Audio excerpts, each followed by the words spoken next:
All right, the Nick Saban quote today. Again, he is testifying in front of an NIL subcommittee of the congressional hearing up in Washington D.C. He and Greg Bernard, they are speaking as the show goes on today. What's the quote that's not going to play well? Nick Saban, quote, again, as you pointed out, I need to put this in context. They're talking about paying players and players now wanting money. And this quote from Nick Saban, he said his wife Terry came to him before his retirement and told him, quote, "Why are we doing this?" She told him that players now only care about how much money they are making. And I'm not saying it is untrue. Oh, it is true. But I am saying I really don't have a tolerance for college football coaches that are getting paid that much money complaining about players only wanting to play for money. It just is it's not going to play well. And on top of that, by the way, the guys you're talking about are still Alabama football players. They are? Or no? Some of them are. Some of them are. Look, I don't have a problem. This guy has earned some of them are at Texas. The right to express his frustration. And look, he was paid a ton, but that's because he was that good. And I don't think Nick Saban ever got into coaching for money, do you? I don't know that he got into it for money, but I do know that obviously every time he had any success, his agent was knocking on Alabama's door for more money. And I thought his he earned agent every got dime into of it for money. Oh, no doubt. There ain't no doubt. But he earned every dime of it. That's why he hired the best, and you take care of that. But there is a frustration. And look, I get it, and I've always been like, players can get paid. This thing is getting out of whack. But when it comes down to when you just lost to Michigan, the eventual national champions, in the Rose Bowl, and your first questions to Nick Saban are, how much money am I going to get next year? No, I don't like that. Yeah, that's a problem. I like. So where's the middle ground for you, Bram? Because obviously you're a pro player. I understand that too. Everybody understands these guys need to get paid, and these coaches make a lot of money too. Where's your middle ground though? Because the coaches, for a team to be successful, there's got to be some buy-in to team, right? There does, but do you... Like Michigan was the best team last year. I don't understand. Do you think there's buy-in for team in the NFL?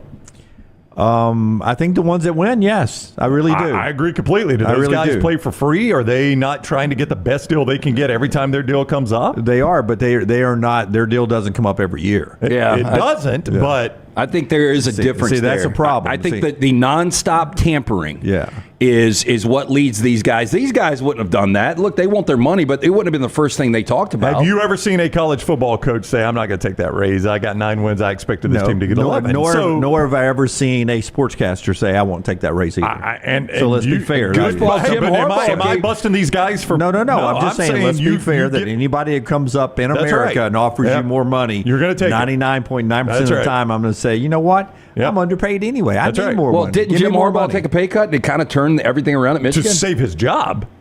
I mean, that was basically, look, you're on the hot seat. And he said, listen, I'll get off the hot seat this way. Yeah. And by the way, Jim Harbaugh got all that money back and now is in the NFL making even more money. Yeah, this is not going to fall on deaf ears for me. I'm not saying he's wrong. I am not saying he's wrong. I'm just saying when college football coaches whose salaries have increased drastically over the last 10 years, are complaining about players wanting money, to me, I don't see the difference. Just to be fair, he started off by saying he's all for the NIL and the players making money. It's the way he started the things off.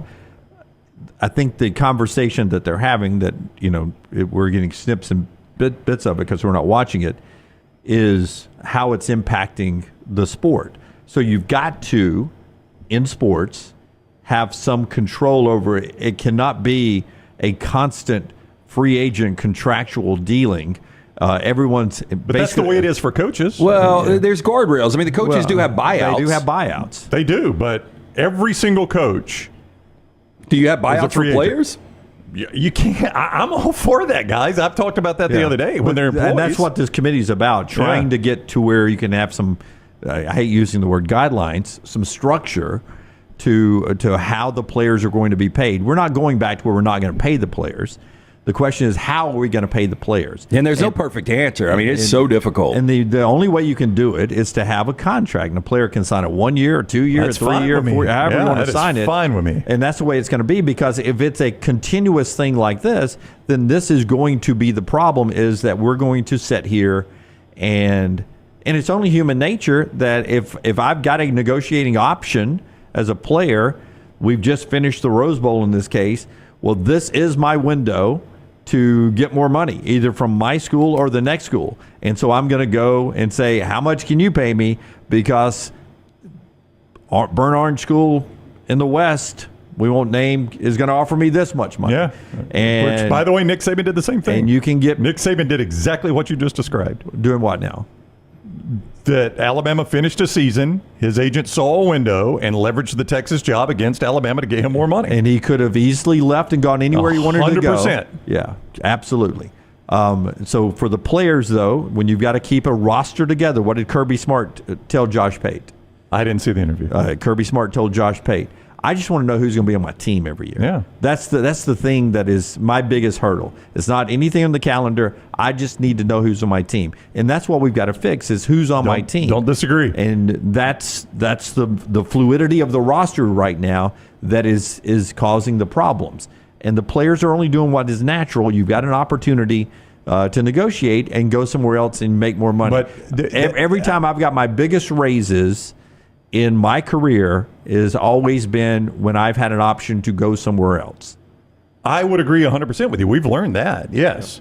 Now, there was never a single contract we had in radio that we, all three of us, that we did not fulfill every single word of that contract. That's to right. the very end, never That's once. But that being said, and I'm fine with that, I have no tolerance for coaches bitching about the transfer portal. They're worse than the players.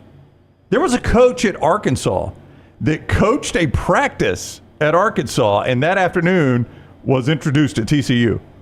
Yeah.